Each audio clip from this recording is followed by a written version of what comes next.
Hello friends, मैं हेमंत कुमार आप सभी का स्वागत करता हूं आपके अपने चैनल पसंदीदा चैनल जीके जीएस फॉर मनुदा पीसीएस में। तो हम आपके लिए लाए हैं आज भारतीय संविधान में अनुसूचियां schedules in the Indian constitutions. तो हम इसको लाए हैं आपके लिए, बहुत ही जो है कि इम्पॉर्टेंट टॉपिक है ये। तो इसके अंतर्गत हम देखेंगे कि भारत की कौन कौन सी अनुसूचियाँ हैं, उनकी क्या क्या खासियतें हैं। ठीक है, तो हम बात करते हैं भारतीय अनुसूचियों की। तो भारतीय संविधान में कुल कितनी अनुसूचियाँ हैं? तो टोटल जो है कि पहले जो है कि शुरू जब संविधान बना था तो टोटल 8 अनुसूची थी, और वर्तमान में टोटल अनुसूचियों की संख्या जो है कि 12 हो गई है। ठीक है ना, याद रखिएगा। अब हम बात करते हैं कि भारत में जो है कि नए राज्य के गठन का प्रावधान किस अनुसूची में तय किया गया है, तो वो है प्रथम अनुसूची में। ठीक है, अब हम बात करते हैं तीसरा पॉइंट है, भारतीय संविधान को जो है कि प्रथम अनुसूची राज्य के नाम से जो है कि उसके राज्य क्षेत्र के नाम से जो है कि प्रदान करती है। ठीक है ना, अब हम बात करते हैं आगे, भारतीय संविधान में 9वीं अनुसूची किस संविधान संशोधन के माध्यम से जोड़ा गया था? तो भारतीय संविधान में एक संशोधन का जो है कि प्रस्ताव है। तो संविधान में कोई भी संशोधन कैसे करेंगे, तो उसके लिए जो प्रावधान जो है कि वो है प्रथम संविधान का जो है कि प्रथम अनुसूची में रखा गया है। और ये किया गया था जो है कि पहला संशोधन किया गया था 1951 में। ठीक है ना, याद रखिएगा, कई बार पूछा जाता है क्वेश्चन की जो है कि क्योंकि पहले तो अनुसूची कितनी थी, टोटल 8 थी, उसके बाद 4 अनुसूचियाँ जो है कि बाद में जोड़ी गई। ठीक है, हम देखेंगे कौन कौन सी अनुसूची जोड़ी गई और कौन कौन सी पहले से अवेलेबल थी। तो 9वीं 10वीं 11वीं 12वीं 4 अनुसूचियाँ जोड़ी गई थी। हम बात करते हैं उसके आगे कि भारतीय संविधान के किस अनुसूची में विभिन्न राज्य में जो है कि अनुसूचित क्षेत्रों के प्रशासन एवं नियंत्रण के लिए जो विशेष उपबंध है, तो यह उपबंध जो है कि किया गया है 5वीं सूची में। यानी कि संविधान जब बना था मूल रूप से, तो उसे उसी समय कर दिया गया था। ठीक है ना, तो 5वीं में। अब उसके बाद हम बात करते हैं, सरकार द्वारा शुल्क एवं जो है कि कर लगाने का अधिकार संविधान के किस जो है कि अनुसूची में तय किया गया है? तो है कि 7वीं अनुसूची में। ठीक है,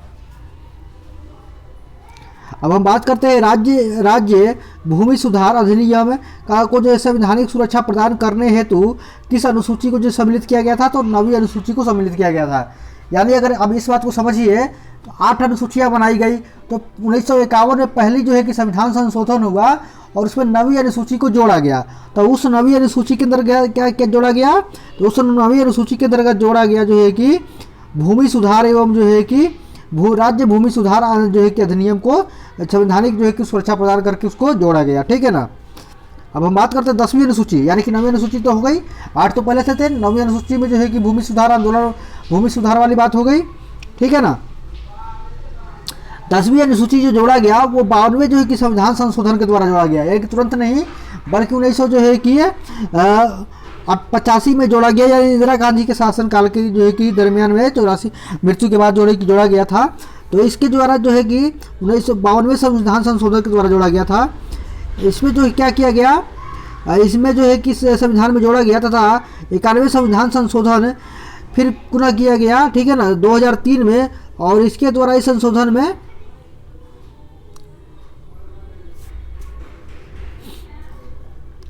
संविधान संशोधन 2003 में जो है कि इसमें द्वारा जो है संशोधन किया गया और इसे दल बदल जो है कि विरोधी कानून जो है कि का नाम दिया गया। ठीक है ना, तो 10वीं अनुसूची को जोड़ा कब गया?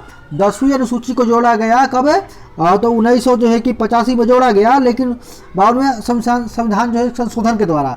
ठीक है, मतलब 52वें जो है कि संविधान संशोधन के द्वारा। लेकिन उसमें जो है कि पुनः जो है कि उस अधिनियम में जो है कि पुनः 91वें संविधान संशोधन किया गया और उसको जो है कि फिर 2003 में उसको जो है कि दल विरोधी कानून का जो है कि पूर्ण रूप से मर्दा जो है कि प्रदान किया गया। क्योंकि इसमें क्या है कि पार्टी के लोग जो है एक दल से जो दूसरे दल में चल जाते थे, इससे जो है कि संवैधानिक जो है कि स्थिति को खतरा हो जाता था, तो इसलिए किया गया। ठीक है ना, तो आपने 9वीं अनुसूची 10वीं अनुसूची को समझ लिया। अब हम बात करते हैं आगे, अंग्रेजी जो कि भारत के संविधान में भारत में बोली जाने प्रमुख भाषा है, लेकिन इसको 8वीं अनुसूची में जोड़ा नहीं गया है। ठीक है ना, तो ये महत्वपूर्ण बात है। अब हम देखते हैं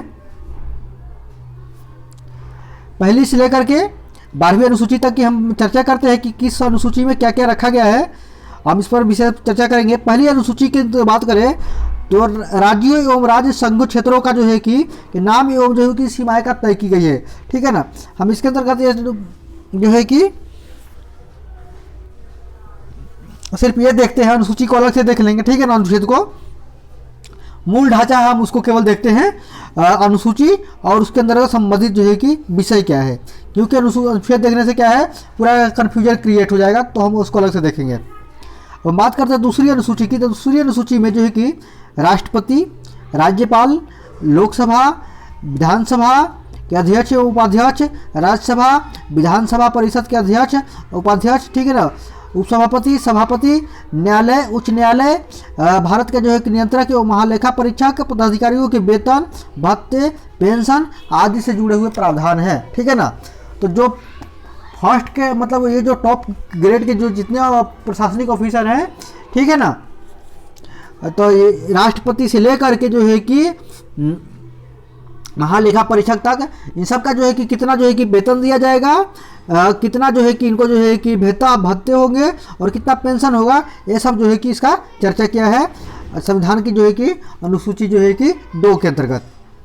अब हम बात करते हैं संविधान की जो है कि तीसरी अनुसूची की बात करें तो इसके अंतर्गत संघ एवं राज्य के मंत्री, संसद एवं राज्य विधानमंडल के सदस्य के चुनावी के प्रत्याशी, न्यायाधीश, ठीक है ना, द्वारा जो है कि शपथ जो लेते हैं, ये लोग शपथ लेते हैं, इन सब के शपथ में क्या जो है कि जो शब्दों का प्रयोग करते हैं वो शब्दों का जो है कि उनको क्या जो है कि शब्द शपथ लेंगे, क्या प्रतिज्ञान लेंगे, तो उसका जो है कि ये प्रारूप दिया गया है इसके अंतर्गत संविधान के जो है कि तीसरी अनुसूची के अंतर्गत, ठीक है। अब हम बात करें संविधान की चौथी अनुसूची की बात करें तो राज्य एवं संघीयों के बीच जो है कि राज्यसभा में जो है कि सीटों का आरक्षण, ठीक है ना, राज्यों एवं संघ राज्य क्षेत्रों के लिए राज्यसभा में जो है कि स्थानों का जो है कि आवंटन किया गया है, ठीक है ना। हम 5वीं अनुसूची की अगर हम बात करें तो इसमें क्या है, अनुसूचित जाति क्षेत्र एवं जनजातियों के लिए प्रशासन का एक विशेष प्रावधान रखा गया है, ठीक है।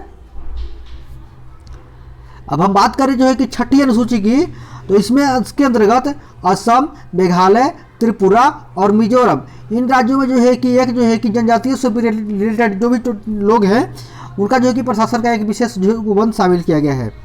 अब बात करते हैं 7वीं अनुसूची की, तो इसके अंतर्गत संघ सूची, राज्य सूची तथा समवर्ती सूची जो है कि शामिल किया गया है, ठीक है। अब हम बात करते हैं 8वीं अनुसूची की, तो 8वीं अनुसूची के अंतर्गत संविधान द्वारा मान्यता प्राप्त 22 भाषाओं को जो है कि सूची है इसके अंतर्गत, ठीक है। तो यहाँ तक जो प्रथम जो संविधान बना था तो इसके अंतर्गत जो है कि रखा गया था। अब उसके बाद जो है कि आगे जो है कि बाकी चीज़ें आगे रखी गई जो है संविधान संशोधन करके। तो जब हम बात करते हैं कि 9वीं अनुसूची को कब रखा गया, ठीक है ना, तो 9वीं अनुसूची को जो है कि 1951 में रखा गया था, जो है कि पहला संविधान संशोधन करके। इसके अंतर्गत इसमें भूमि सुधार एवं जमींदारी उन्मूलन जो है संबंधित जो है कि अधिनियम, नियम, विनिमय आदि जिन्हें जो है कि न्यायिक पुनरावलोकन से बचाने हेतु जो है कि सम्मिलित किया गया था, ठीक है ना, ताकि इस पर जो है कि कोई जो है कि केस मुकदमा ना हो, सुप्रीम कोर्ट ना जाए, इसके लिए इसको जो है कि शामिल किया गया था। अब हम बात करते हैं 10वीं अनुसूची की। तो 10वीं अनुसूची को जो है बेसिकली जो है कि 1985 में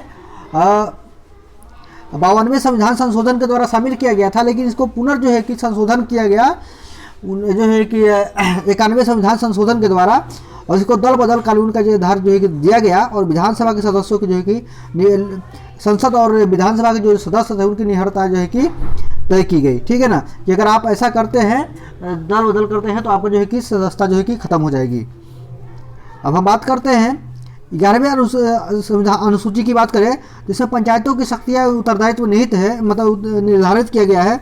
और 12वीं अनुसूची की अगर हम बात करें तो नगर पालिकाओं की शक्तियाँ उत्तरदायित्व का जो है कि वर्णन किया गया है, ठीक है ना, निर्धारित किए गए हैं। 8वीं अनुसूची में जो है कि सिंधी भाषा को 21वें संविधान संशोधन जो है कि द्वारा जो है कि 1968 में जोड़ी गई थी, ठीक है। 21वें संविधान संशोधन के द्वारा जो 8वीं अनुसूची में जो कि भाषा के लिए अलग से आरक्षित की गई है, तो उसमें इसको शामिल किया गया था, ठीक है। तो ये वीडियो हमारा यहीं पर कंप्लीट होता है। हम फिर मिलते हैं किसी और नई वीडियो के साथ, तब तक जो है कि धन्यवाद।